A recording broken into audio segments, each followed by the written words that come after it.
आप देख रहे हैं STV लद्दाख, आवाज घर घर की।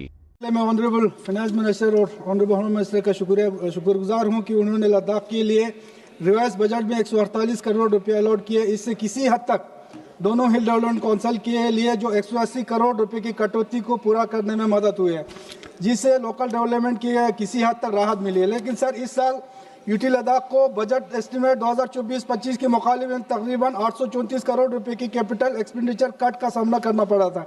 लेकिन लद्दाख के ओवरऑल बजट में कोई काबिल कदर इजाफा नहीं हुआ।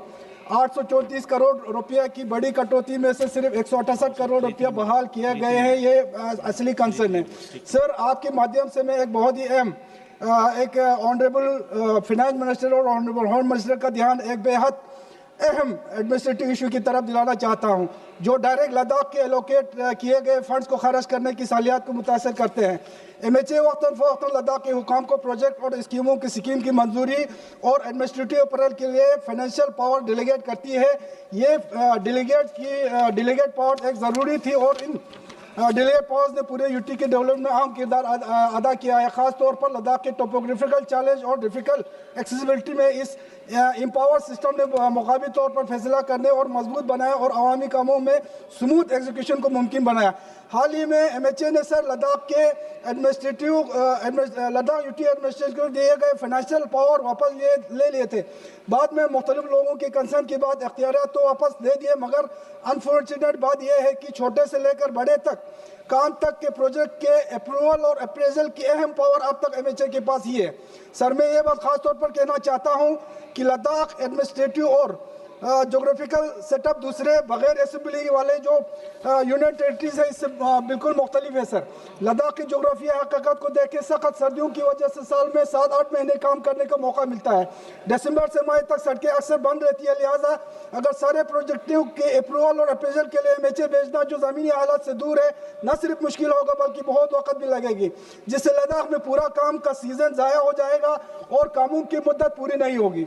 छोटे मगर अहम डेवलपमेंटल जो मुकामी लोगों की ज़रूरी है, आप देरी का शिकार होंगे। इसलिए मैं आपके ज़रिए ऑनरेबल होम मिनिस्टर और फाइनेंस मिनिस्टर से गुजारिश करता हूं कि डेवलपमेंटल प्रोजेक्ट की बेहतर मजबूत मनसूबाबंदी और वक्त पर इम्प्लीमेंटेशन के लिए ज़रूरी है कि प्रोजेक्ट की अप्रूवल और अप्रेजल के अख्तियार जिस तरह पहले लेफ्टिनेंट गवर्नर, कमिश्नर और डिप्टी कमिश्नर के पास थे, इनको दोबारा बहाल किया जाए। सर, मैं आपके जरिए ऑनरेबल फाइनेंस मिनिस्टर की तवज्जो बजटरी फ्रेमवर्क से हटकर कुछ आम पेंडिंग लायबिलिटीज की तरफ करना चाहता हूं।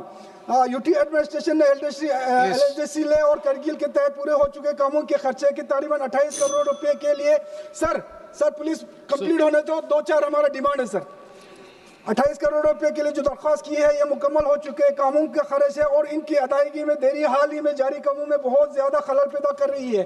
साथ ही मुकामी ठेकेदारों की यकीन को भी कमज़ोर कर रही है। इसके अलावा यूटी एडमिनिस्ट्रेशन ने ले और करगिल में तरक्की कामों के हासिल किए गए ज़मीन और प्लांटेशन के जो कंपनसेशन के लिए 130 करोड़ रुपये का भी दरख्वास्त की है, जो सालों से लायबिलिटीज बढ़ी है। सर, ये जो इनको इस फंड्स को जल्द से जल्द जो है वो रिलीज किया जाए।